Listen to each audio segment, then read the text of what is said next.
This is your boy TV Guru with Chris. I guess we started off how I met you. I met you as just job. You saw I had a Persona t-shirt. I bought this like Persona, I think it was what 30-year anniversary t-shirt from like Atlas on Atlas website. And they had this mug for like probably like $30-$40, man. You know how Atlas be. Definitely I bought that and I bought a mug. I'm really upset. The mug broke. I don't know how it broke, man. I was just drinking my tea out of it and literally the handle just fell off. I was like, what the mug's still intact. I gotta get some super glue. But yeah, I bought the shirt and he saw my shirt. He was like, oh shit. I was like, what's your favorite Persona? And we proceeded to talk about I guess Persona 3. Yeah, Persona 3. You say you currently playing Persona 3 the remake, the reload. Yeah. What you think about this so far? I'm enjoying it. I think there are a few things that I'm not like really.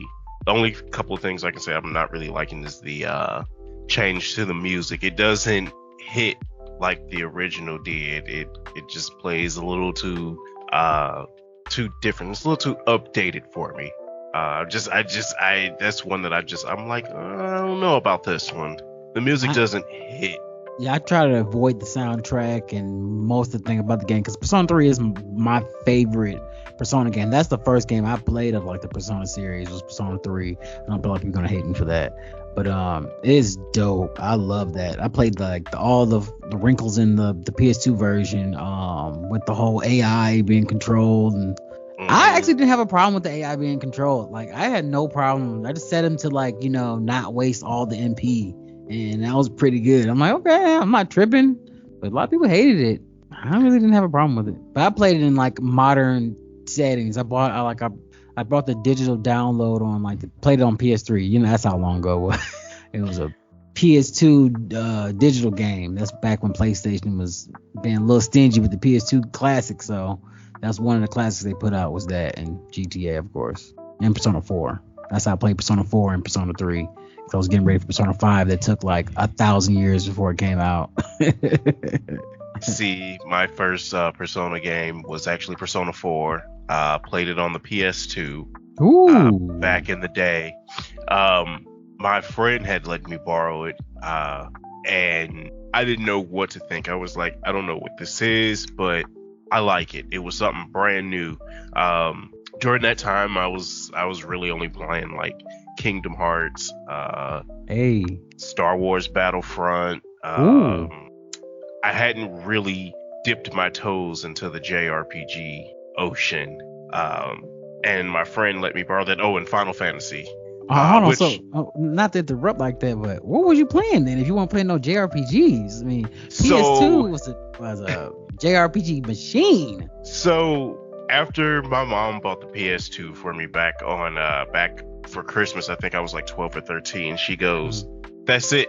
I'm not buying anymore. So I was too young to really have a job. And then at that time, we were still in the winter season. So I couldn't really make any money because it wasn't really snowy that year.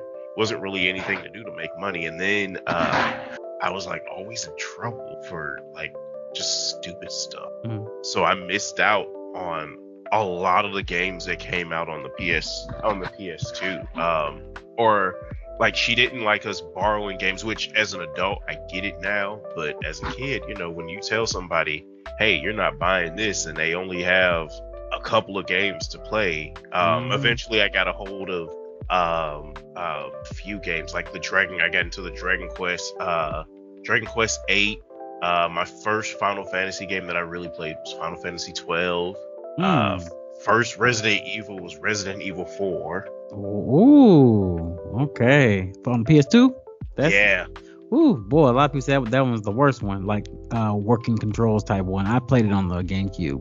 Oh my God, I could not imagine to play that on the GameCube controller. I didn't start out with a GameCube, so it was so foreign to me. My friend let me borrow his GameCube, and I let him borrow my PS2. And man, it was weird using that controller. I'm like, man, this is weird. Why is the C stick? I thought it was the weirdest stuff ever. But it was only for Resident Evil 4 because I love Resident Evil. God. It felt weird. I'm sorry. Go ahead. No, I'm sorry. Let's see. So I enjoyed playing Persona 4. I didn't beat it. I got like towards the end dungeon, and my friend had been talking about Persona 3. He says, "Oh, this is a lot more colorful than Persona 3. Persona 3 was really all dark." I love it. So I was like, okay, and actually talked to a guy that I went to school with, and he actually had it, and he had the FES version. Fez. So he let me borrow it. I got down, sat down, played it, and I enjoyed it. Just the sheer amount of the sheer amount of personas in the game just blew me away, and I enjoyed that game. Yeah, and when I found out that was connected to because I'm really big into like religion, like learning a lot about religions, and I love how they use so many like deities and gods from these all over the world. Like, whoa, that's freaking, that's the Egyptian god. Oh, that's a freaking Hindu god. Like, whoa, like, and like they like doing their own little Persona twist to it. I loved it. Yeah, I loved all that. And those games are deep. I mean, there's so many people on YouTube who like analyze these games. These games are super deep when it comes to like spirituality, psychology, all that shit. Yeah. Like, it's crazy how good these Persona games. Persona 3 is like one of my favorites. I just love the concept that how do you summon your monster? You put a gun to your head and pull the trigger. Exactly. Like, oh, I swear my friends in high school were so tired of me. I know they were tired of me because that was like my whole thing. I know they were tired of me. It was just hilarious. I'm mad at myself because I'm a huge like Japanese. I love JRPGs. I just love the whole Japanese, like when it comes to like their culture, when it comes to like anime and video games, I love that shit. If it's even more Japanese, I want it more Japanese. I guess I'm not a weeaboo, but I just love the Japanese stuff. But man, I'm so mad I found these games out when I was like 27.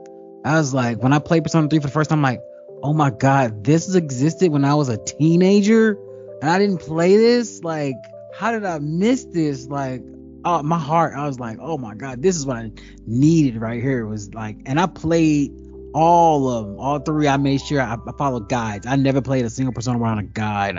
I'm sorry, y'all. Like, I don't want to miss nothing. These games are over Persona 5 is over 100 plus hours long. Like, these games are long, man, and like they're structured day by day. So I want to see everything I possibly can in one run. They are, and I mean, you have to use guides. You have to. It's not, yes. and it's spoiler free guides. I don't use guides like go here and this person dies. Like, none of that stuff. Like, I follow guides that like spoiler free, and like it's plenty of them online. Like, oh man, I had one guy that literally I got every social link maxed out. I did everything in Persona 3. I was like, oh, thank you. It just got harder when you get to like the I guess DLC, the answer stuff. That stuff got a little hard because you got. I don't even think I even managed to beat that. Oh no, I love Persona 3. It was awesome. Then I went right to 4, and 4 was amazing. I guess people like that game more because it was more upbeat and happy. I like the dark stuff. I'm a weirdo. I like the dark, gritty. Oh, that's exactly how I am with like with anime and stuff. Like, I like dark. I don't like dark shows, you know. Oh yeah, hell yeah, man. Ain't nothing wrong with that. Shoot, I don't indulge in none of it. You know, I don't kill people, but I love watching things with serial killers, you know. Like, my favorite anime that I try to tell people is Psycho-Pass. I'll tell people, I'm like, yeah, no, there's somebody dead in like the first 5 minutes, 2 minutes if we're really talking. Mm-hmm. And so yeah, I'm really big on the dark stuff. Say it proudly. Yes. Yeah, shoot, I ain't scared. I love the dark stuff, man. I love it, man. One of my favorite book series is about Dexter, the freaking serial killer. Man, these books, he be saying poetry in some of this stuff. Like, God, this dude's poetic. He don't even realize what he's doing. He don't even realize how funny he is because he's so dark, because he doesn't have a sense of humor when your only urge is to kill. Because that's a lot of people don't understand about why people love that character Dexter so much, is because like he's pretending like all the time around like, you know, exactly. Real people. His true self is only being seen when he's killing you, and that's why I love, like, he don't joke, he don't laugh. Shoot, I remember one time in the TV series, His sister dad was like, dude, why you always listen to marching band music? Like that in his car. And see, that's how I mean, we're not even going to talk about that. Like Dexter, like when that series came out, I was enamored, very enamored. Oh my God.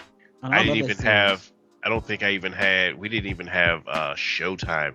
I would go over my friend's house. He would torrent the episode for me, put it on put a few episodes on a flash drive. Man, who you telling? And then I would go back home and watch them on the PS3. Boy, man, that detail you just said about the PS3, people don't understand. That was a mini computer. It was. Like, I literally went to websites on the PS3, downloaded TV shows to my PS3. Man, I love that PS3. I love my PS3. I love how you just brought two PS3 stories up. That's great.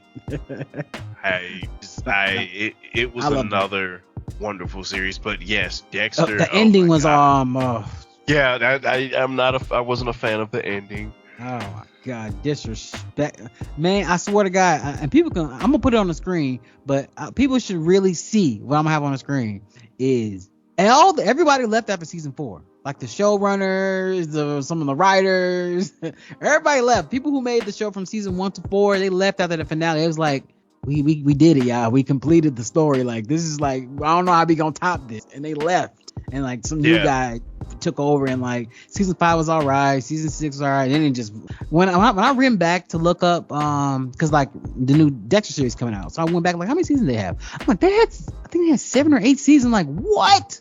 They kept going 4 more seasons. Like, they went 4 more. Like, I was like, what the heck, man? Why they 8 seasons? Man, I was right. Went 4 seasons long. Like, oh my God. I was like, what was they even doing?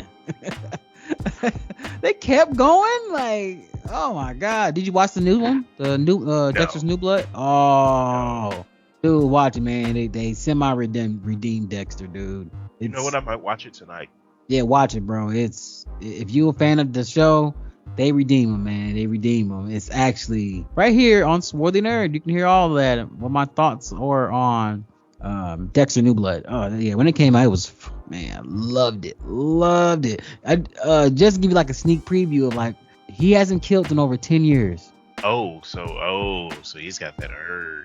And I swear to God, it's something I said within the podcast series years ago, and it's funny because they actually do it in the show too. When he's like having sex with his before she became his fiance, Rita.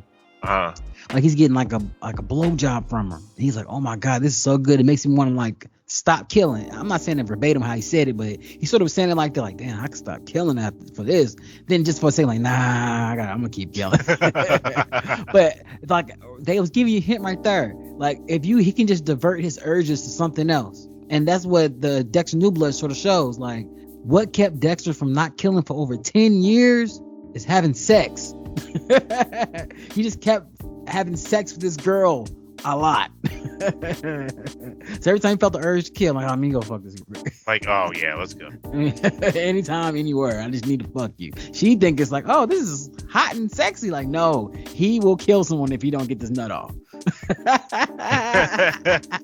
And it's I mean, and I said it years ago, valid. Like, that's all for real. It sounds cheesy, but a lot of these killers, people, like bad people, a lot of people wouldn't even be angry for real. They just had someone who truly loved them and they can get a nut off. Like, for real. Like, consensually. Yeah. I'm dead serious. You will get so many less depressed people, so many serial killers and killers if they had someone who truly loved them. I know it sounds hippie-ish, cornballish, but it's true. A lot of people are just angry because they ain't getting laid, dog, or someone ain't touching them. For real. Man. Shoot, people be looking inward and hating themselves. Like, no, dude, you need a chick to understand you, or dude, or whoever you want to have layup with. People just want to be, for real, just felt. But consensually, though, everyone. A prostitute will not fill that hole. Exactly. Prostitute or a drug will not fill the hole, dude. someone who truly loves you. But we went on a full tangent. We was on Persona 4. We were from Dexter to Persona 4. Right. Love it. But so I think, like I said, I think the farthest I got was Nanako's dungeon in Persona 4. beautiful. The worst boss fight that I had was the guy that had he was the other serial killer kid, kills like your homeroom teacher. And when you're in his dungeon, he has that the RPG character that has the armor, and you have to kill the little baby. I was so underleveled for that fight, and it was so terrible. It was so terrible, just because I was just like, I can't. This is too much. It's time. Honestly, I think it's time for me to get ready to go back. Ooh, get ready for a 80-hour gameplay. Shoot, I mean, I loved all of it because I love anime. So this is just like a big long anime. Persona 5 is legit a 100-hour long anime. It's amazing, but most people would not think that's amazing. That's one thing that I like. I love a good long RPG. No, that's why I love JRPGs so much. JRPGs, because when I was a kid, I couldn't afford these games, so I literally would just play Final Fantasy games for a long time, or just dig into a game, try to find every nook and cranny. That's why I love New Game Plus and all that. Now it's a bonus for fucking games, but back in the day, that was the greatest part, having New Game Plus and carrying on your stuff over. That was, these games, man. Nowadays, well, they be robbing you. You be like, dang, what this? I mean, I know price shouldn't, be a problem when it comes to a video game, because it's an expensive hobby. But I'm like, come on, man. Some of these games, come on, man. This is just busy work. That's one thing about it. I remember a lot of people were upset that Spider-Man 2 lost Game of the Year to Baldur's Gate. Man, you could have kept it in your store. I just said don't spoil Spider-Man 2. Okay, so. Yeah, I played Batman Arkham games. Basically know how Spider-Man plays. Oh, heck yeah. I played the PS4, Miles Morales, yeah. Okay, so yeah. Baldur's Gate 3 was a way better game than Spider-Man 2. Oh, heck yeah. I'm just watching the videos about it, the complex storylines they had. I was like, geez, how the hell they implement all this stuff in the game? They killed it in Baldur's Gate 3. They killed this stuff. Oh, yes. That is one of my favorite games as well. I am trying my best to not start a brand new playthrough. Dang, dude. I know that game long. Oh, it took me damn near a year for me to beat that game. Ooh. It was literally under a year. It's long, but then just got caught up with work and all that. So that did contribute, but man, it is a very long game. It's something that you can't just beat in a couple of days. Something that's really gonna have you really gonna put some work into that game.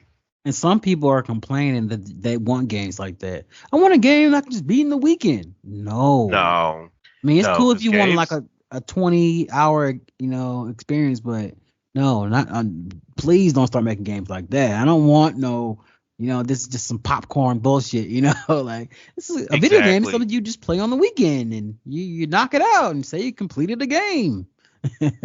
No, I want detail. Yeah, no, because games are expensive now, and to buy something that you can just beat in a couple of days, especially without having any challenge to it, I'm not a fan. Not a fan at all. Oh yeah, that's why these live service games are so popular right now, because you just make a GTA 5. Shoot, the online that's why they scrapped all the DLC for GTA 5. They're gonna make story stuff for it. Man, this online stuff popping, man. That most profitable video game ever. They make billions of dollars, dude. People are competing against a game that came out in 2009, dude. And what's crazy is I still never beat GTA 5. I got so A far. lot of people say that. And I beat the story. I like the stories of Grand Theft Auto. I love all the stories. Oh my God. Yeah, no, that came out in 2013. It's Tw- been out for 2013. Okay, I was at 2009. over 10 2013. years. Dude, old, and they're still competing. They're still competing with this damn game, dude. Like, it's retarded. And now the new one for to come out is gonna dominate again. Oh It my was God. some Yeah. news article that came out that said that Grand Theft Auto was the most profitable intellectual property of all time. Like more profitable than like Pokemon and all that stuff. More money than all that stuff. Oh, like, that's crazy. They make so much money, man. Rockstar, goddamn. I can't wait for Yeah. GTA 5. I mean GTA 6. I can't wait for GTA 6. I'm hyped. I'm hyped for it. I really am.